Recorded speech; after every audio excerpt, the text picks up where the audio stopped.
virtual user group for IBM x86 products.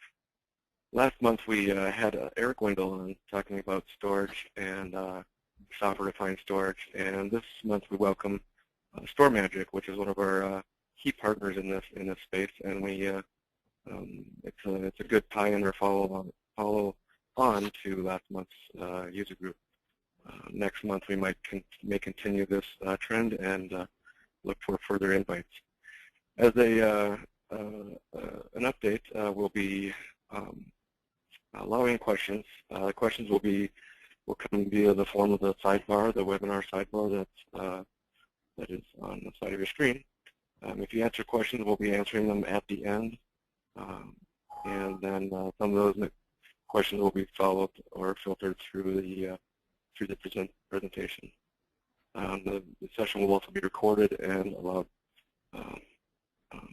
for replay on the internet after the about 24 hours or so. So with that, I will introduce Chris Ferry from from StorMagic, and go ahead, Chris. Thank you.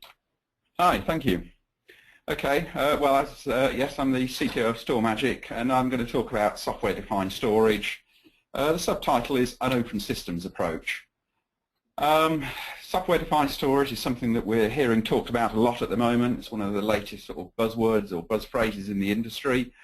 I thought it was worth just looking around. What do people think software-defined storage really is? So I looked up one or two definitions on the web. IDC, the analyst organisation, they basically say that it's any software stack that can be installed on commodity resources, by which they mean standard hardware, typically 86 hardware or hypervisors, or even in the cloud, and or just off-the-shelf computing hardware. SNIA, the Storage Network Industry Association, they've got a dictionary of terms used in storage. Why is this not working? They've got a couple of terms for software-defined storage. They define it as virtualized storage with a service management interface, and they say it includes pools of storage with data service characteristics that may be applied to meet the requirements specified through the service management interface. So that's sort of slightly more complex.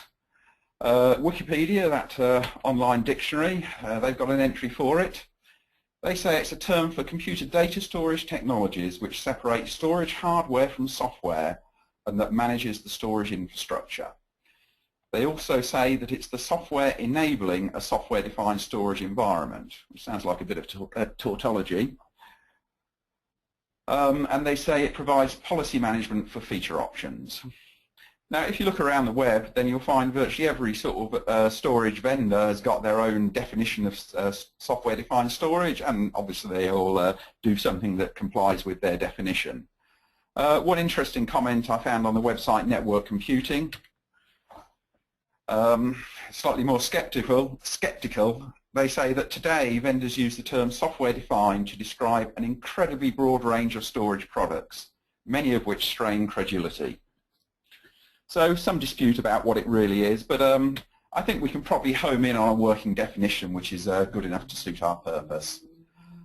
And I think the key points about a software-defined storage solution are that it should be independent of storage hardware, so that basically it should run with whatever storage you give it. It should be independent of the server hardware, so it should be able to run on any standard platform. x86 platforms typically, but should also be able to run on a virtual hardware and ideally perhaps even on other hardware platforms. And the other thing is it's very important that it can provide different classes of storage to different applications so that the user can define the characteristics of the storage that they want, and the software-defined storage solution provides storage with those characteristics. Okay, but why are people talking about software-defined storage now? It's a new term. Why has it come about? So I think it's instructive to sort of just go back in history a bit and look at really what's happened in the storage industry over the last about 25 years. Do a very quick review, don't want to spend too much time on this. But I think one of the key points is that over the last 25 years, server storage has mainly been hosted by external storage devices. Although servers may have a few internal drives, most server storage has actually been on external devices. And these are basically external arrays that are offering a range of storage features. So one of the most important things is to protect against disk failure. The more disks you get, the more likely you are to get a failure. And the way that emerged to do that in the early 90s is what's called RAID, and in particular parity RAID, where basically you sort of write additional information to drives, which mean that if you get a drive failure, you can reconstruct the data from the other drives. And the other sort of aspect of RAID is using striping to increase performance. And then what you find is arrays typically have caching, memory-based caching on there, which helps to improve performance. Another feature of external storage is that they use LUNs to provide a level of storage abstraction. So although you may have one large array of storage, you can actually carve that up into separate units of storage, which you then allocate for different applications or whatever. And as time has gone by, more features have been added to these arrays to provide other aspects of data protection, for example, snapshots to provide consistent data sets for backup, and then remote replication for disaster recovery. So you've got to the point where you've got these external storage arrays offering a wide range of storage features and levels of storage abstraction.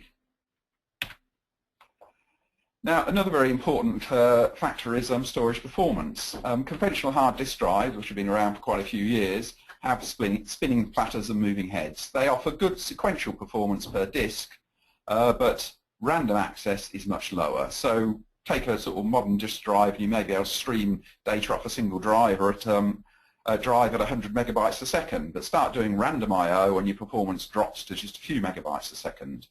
Random I/O is usually measured in terms of the number of random I/Os per second, and for a single disk drive is usually of the order of just 1 to 200. Now, the problem you get is that if you've got some storage that's being shared by multiple applications, then the amount of random access that you've got steadily goes up because each application is doing its own thing. Well, applications may be designed to optimize data access themselves. If they're sharing the storage with other applications, then it's predominantly random access and you're stuck with random performance. And the way to traditionally overcome this has been striping data over a large number of disks in an external array. So this has been one of the reasons that you would find external arrays with a lot of disks in. It's just to get the random performance up. And sometimes they may not even use the entire capacity of the arrays. They may use a technique called short stroking where they just use a section of the disk, but by doing that they get higher random performance. The other sort of major development in storage is the emergence of SANs during the 1990s. And the idea there is moving the storage to a dedicated storage network. This has a number of benefits. It allows storage to be shared by multiple servers. So instead of having servers with storage directly attached to them and having a situation where you may have some servers running out of storage, other servers with lots of free capacity, you now move it out onto a network and you can basically allocate the storage that servers need to the servers that need them. It also enables things like application migration and failover, so you can move applications around between servers. So storage area networks, they were originally fiber channel. Fiber channel was typically expensive, both in terms of acquisition costs and ongoing cost of ownership because of the cost of maintaining it. Fiber channel engineers have never been cheap to employ. And in around about 2000, a new SAN technology emerged called iSCSI, which basically put the storage area network over a standard Ethernet fabric, and hence had lower cost, considerably lower cost, but generally sort of slightly lower performance, but regarded as a good-if technology. So if we look at what external storage is, it's essentially some software running on dedicated hardware, offering a range of storage services and an array of hard disk drives. Now, one of the big changes over the last few years is that servers are typically no longer physical servers, but they're virtual servers. You basically move your servers into virtual machines, and so that you can run multiple virtual servers on a physical server. Now, this also opens up the possibility of running your software stacks on a virtual machine. So instead of having to run on external hardware, you can potentially run your software stack just on a virtual machine. You no longer need to have large numbers of disks to get high random performance because solid-state disks have appeared. And so you can get very good random performance with just a small number of solid-state disks. And the other thing is hard disk drive capacities are now huge, sort of many terabytes on a single drive. So you don't need very many disks to get many terabytes of storage, which is adequate for a very large number of applications. So this is really, I think, one of the main drivers to software-defined storage. All you really need is a software stack which can run on a standard platform or even a virtual machine, providing a wide range of storage services. And then for storage, all you need is SSDs for performance, hard disk drives capacity, a mix of the two to sort of give the performance levels that you need. You don't need an expensive external array. It can all be effectively driven by the software stack using commodity hardware. So that's a bit of background, what we think software-defined storage is all about. Obviously, we're just one vendor. Other vendors will have slightly different views, but I think our views are fairly in line with with what the analysts are saying and the industry organisations. We like to think that we've been pioneers in software-defined storage. We were doing it before it was even called that. We developed our first software-defined storage product, SvSAN, which stood for StorMagic SvSAN, back in 2008. We were talking to sort of some of the virtualization companies at the time, and we actually developed it as a virtual storage appliance in 2009, and we were one of the very first virtual storage appliances to be certified by VMware. Now, a lot of software-defined storage solutions are focused on the data center, which is a very important area. We've actually chosen to focus on the distributed enterprise, so on organizations with large numbers of branches, but providing the benefits of software-defined storage out into the branch. And I'll talk a little bit more about that at the end of the presentation. Now I'd like to sort of talk a little bit about how we do software-defined storage. So as I said, what we've got is a virtual appliance. So we've basically got a software stack. It runs on a standard Linux kernel, which means it can run on virtually any hardware you put it on, physical hardware or virtual hardware. You can run it as a virtual machine in a hypervisor, any hypervisor, vSphere, Hyper-V, KVM, whatever one you choose.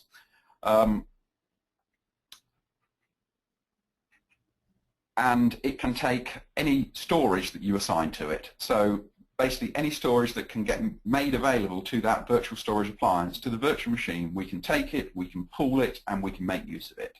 So we can provide different levels of performance by using different classes of disk, hard disk drives, solid-state disks. You could have RAID controllers in there, flash storage, whatever it is. We basically take the storage, we virtualize it, and produce a virtualized SvSAN, which can then be consumed by the hypervisor, by guest virtual machines, or anything.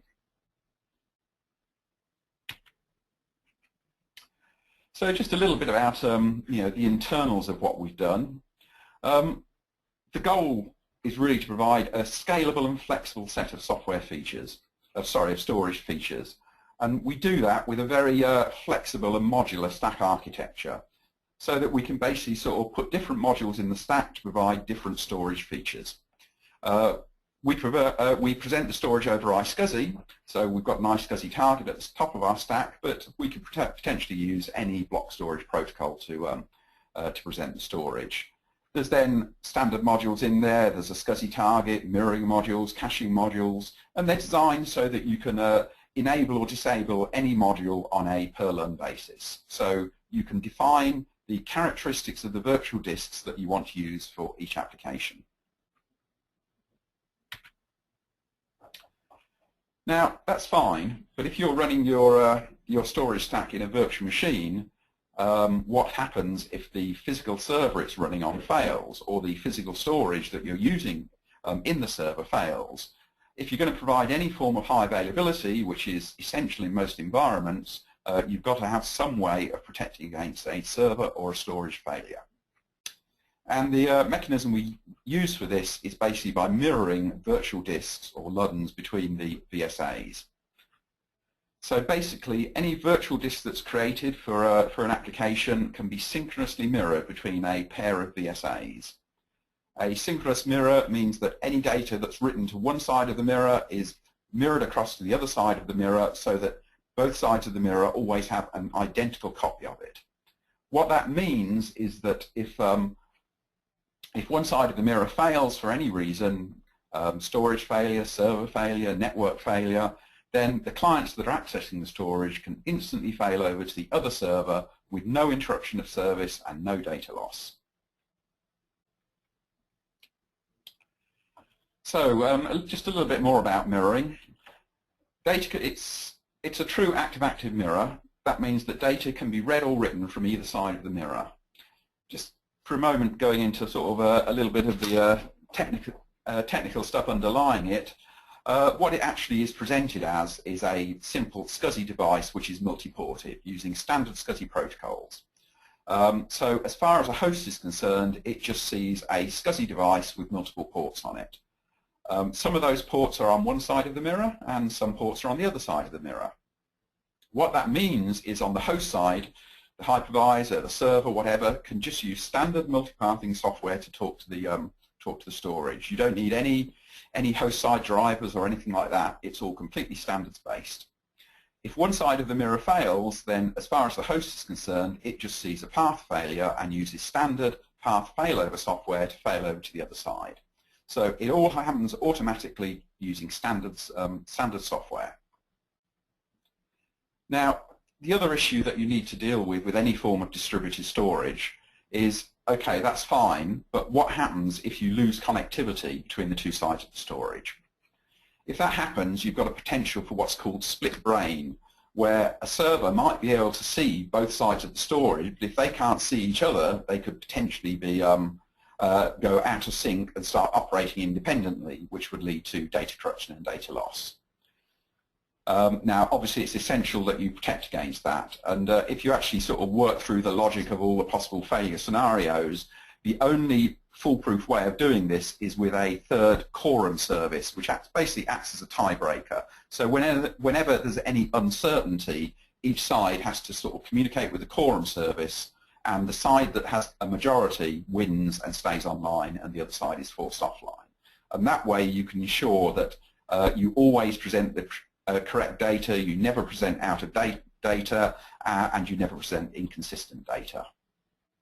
Now, one of the nice things about the quorum service that we've developed is that it's actually a very lightweight service. It's just a piece of software that can run on a Linux server or a Windows server. It can run in a virtual machine.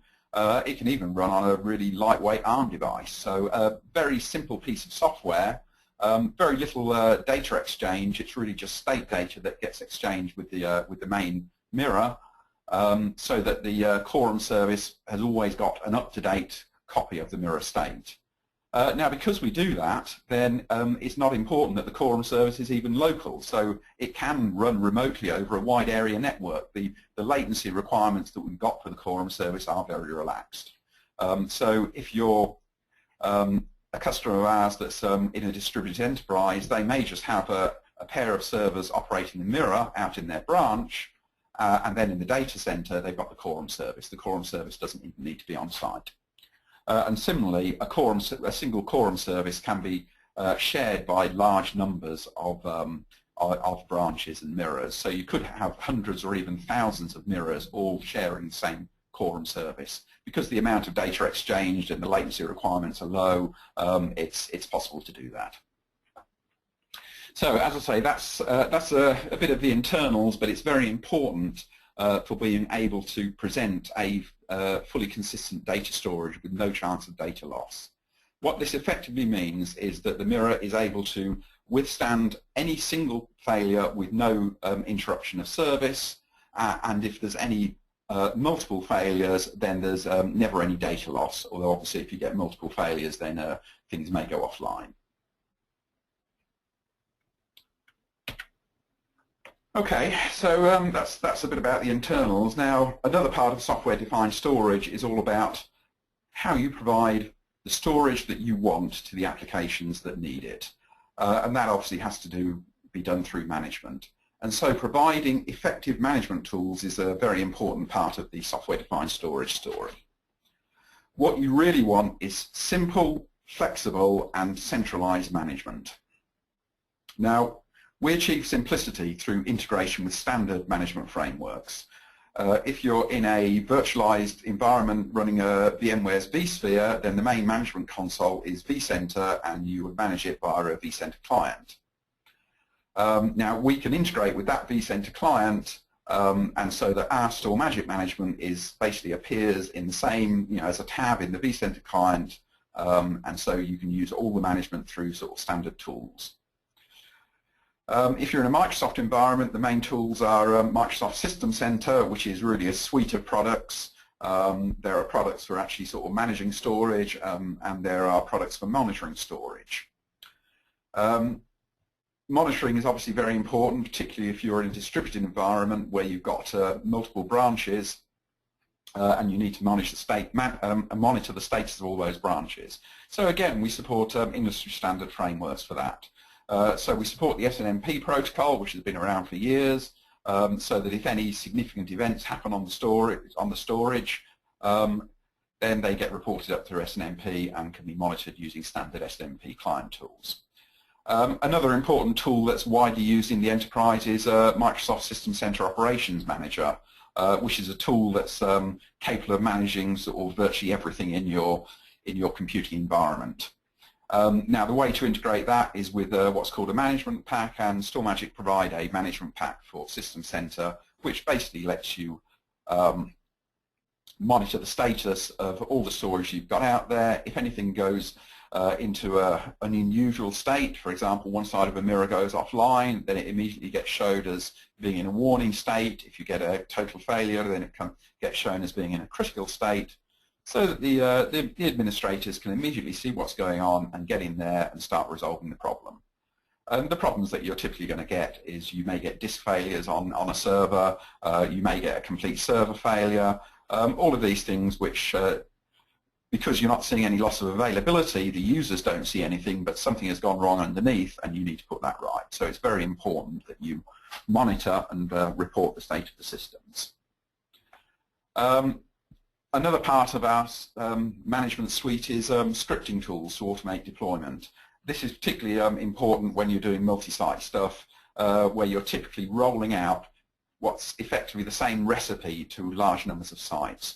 If you've got scripting tools which support sort of standard interfaces such as PowerShell, then it vastly simplifies deployment and allows you to effectively automate it all.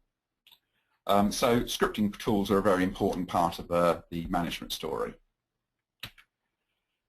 Now, another part of it is how you actually provision storage, and this is where the integration with the environments that you're working in is particularly important. The first aspect of provisioning is the policy-based stuff. You want to define the storage characteristics that you need for your particular applications.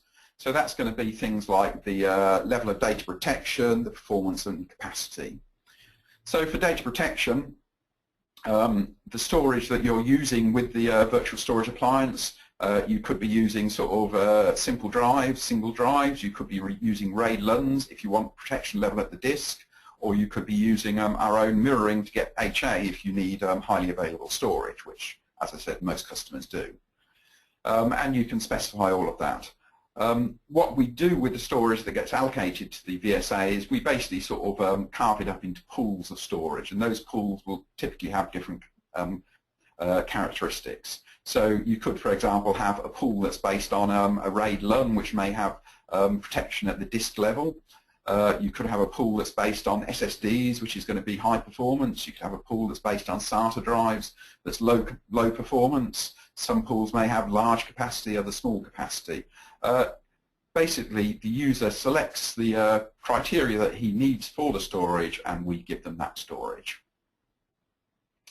Now, the integrated with management with with vSphere, for example, is quite nice, because using a lot of storage products, if you want to integrate with vSphere, then what you would typically do is you would go off to your traditional storage array, create some iSCSI or fiber channel storage on the array. Then you'd have to go using some array-based management tools. Then you'd have to go back to your vSphere management tools and discover the new storage, format up that storage, make it available to the servers. What we do is integrated management with the vSphere environment. So we talk to the vCenter via vCenter APIs, which means that if a user wants a new data store for vSphere, they simply say, give me a new data store, specify the characteristics of the storage that they need, and we do the whole job. We configure the iSCSI storage on the VSA, but we also configure the ESX host so that they can discover and log into the new storage that's being created, set up all the multi-pathing policies, and then format the storage up as a VMFS ready for use. So it really is simplifying it, and all this can be scripted as well, so you can automate the deployment.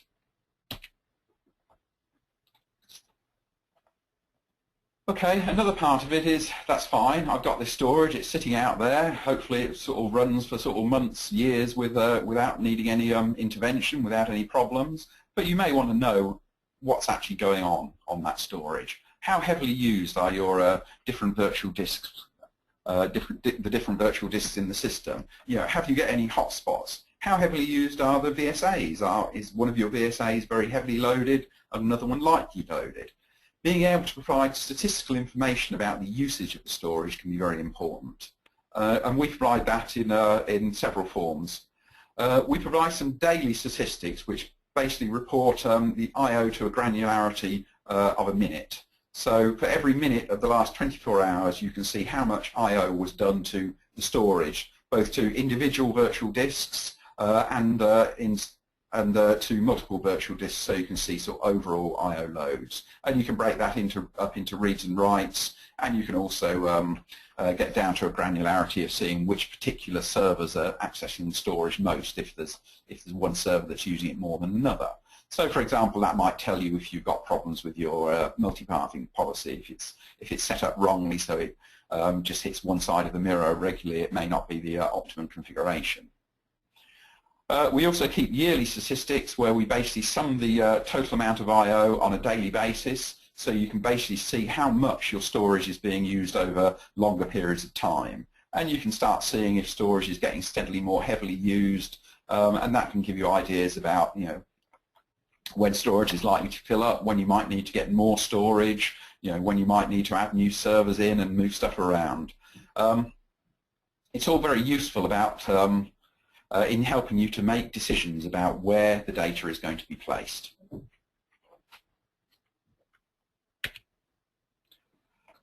And I think the other part of the software-defined storage story is all about scalability. One of the things that people are talking about these days as well, one of the new buzzwords, is SvSAN. Obviously what we're doing here is SvSAN, and an important part of that is being able to scale up and scale out. By scale up, it means you can start small. You can run one of our VSAs with just a small amount of CPU resources, just a single core, and a relatively modest amount of memory, maybe just a gigabyte of memory. But if you need to increase performance, you know, add caching features and things like that, you can start adding CPU resources and adding memory, and the performance will steadily scale up. You can run it with just a gigabit interface, gigabit Ethernet interfaces if you want, if your performance throughput requirements are relatively low. If you've got higher performance requirements, then you can start using 10 gigabit interfaces. If you've got, or alternatively, you can use multiple 1 gigabit interfaces, and it will load balance across those interfaces and basically use whatever hardware resources that you give it. The other part of it is the scale out story. So we're talking about distributed enterprise. It's often just sort of 2 nodes out of the branch, but in some cases it needs more nodes. People want to add nodes and basically increase the performance capacity as they add the nodes. This is scale out. So when you add a node, what you really want to do is rebalance your work nodes. So if you start with 2 nodes and add a third, or start with 3 and add a fourth, then ideally what you want to do is rebalance your workloads across those new nodes. And we can do that with dynamic migration. So we can basically dynamically migrate the virtual disk that we create, or just one side of a mirror, from an existing VSA to a new VSA, or back again. This means that you can make use of the statistics that we've got to see how heavily used all the various VSAs are in your system, and then add a new VSA, and based on which of your LUNs, your virtual disks, are heavily used, migrate those across to the new VSAs. It also means that you can do non-disruptive upgrades. So if you want to sort of swap out one of your VSAs, then you can put in a new VSA, move everything off the old VSA onto the new one, and then take out the old VSA. And it can all be done with no downtime and no disruption. So that's very important. You can start growing the system to large numbers of VSAs as you need to.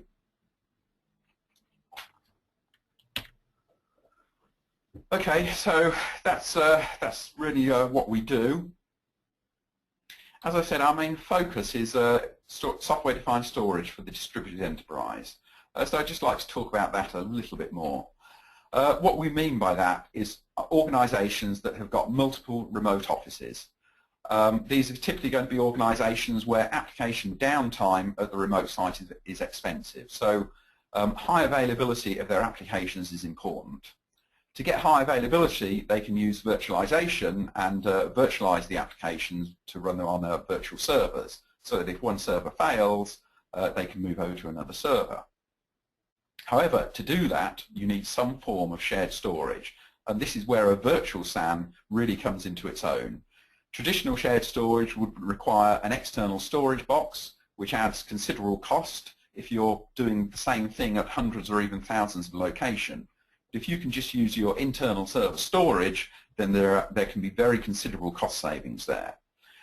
It also reduces the number of points of failure, because if you're using traditional external storage at large numbers of locations, the chances are you're going to be buying fairly cheap external storage. And when you buy cheap external storage, it's not always as reliable as you'd like it to be.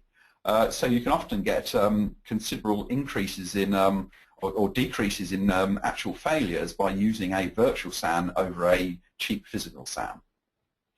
So you get all of these advantages by using something like SvSAN, just using the internal server storage, typically a mix of SSDs and conventional hard disk drives, or sometimes if the throughput requirements are low, just conventional hard disk drives. So I'd just like to finish up by just talking about a few use cases, just talk in general about the sorts of customers we've got. I won't go through all of these, I'll just sort of focus on one or two. Retail is something that StorMagic have been very successful in.